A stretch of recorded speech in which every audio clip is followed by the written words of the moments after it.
Kevytyrittäjyys on ehdottomasti paras ja helpoin tapa muuttaa oma osaaminen rahaksi.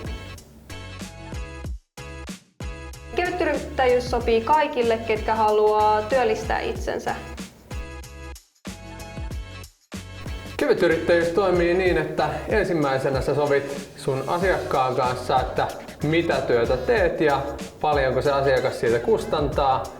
Viimeistään sen jälkeen kannattaa käydä rekisteröitymässä laskutuspalveluun ja sitten kun oot työn tehnyt, niin lähetät asiakkaalle laskun ja laskutuspalvelu hoitaa sitten palkan sun tilille.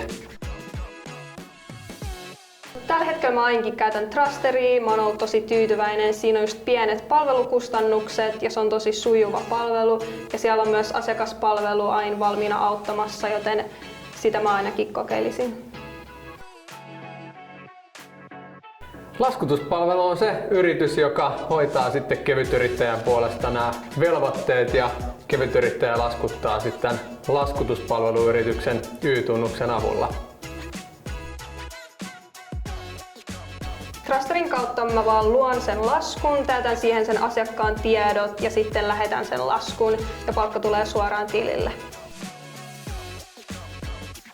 Laskutuspalveluyritys, kun maksaa kevytyrittäjälle palkkaa, niin tulorekisteriin ilmoitetaan palkanmaksuyhteydessä nämä tiedot ja ne on sitten tarkasteltavissa eri instansseilta, esimerkiksi Verohallinnolla sitten jälkikäteen. Eli itse ei tarvi huolehtia mistään tulojen ilmoittamisesta tai velvoitteiden hoitamisesta. Laskutuspalvelu, kuten Truster, niin hoitaa varmasti nämä asiat huolellisesti kuntoon.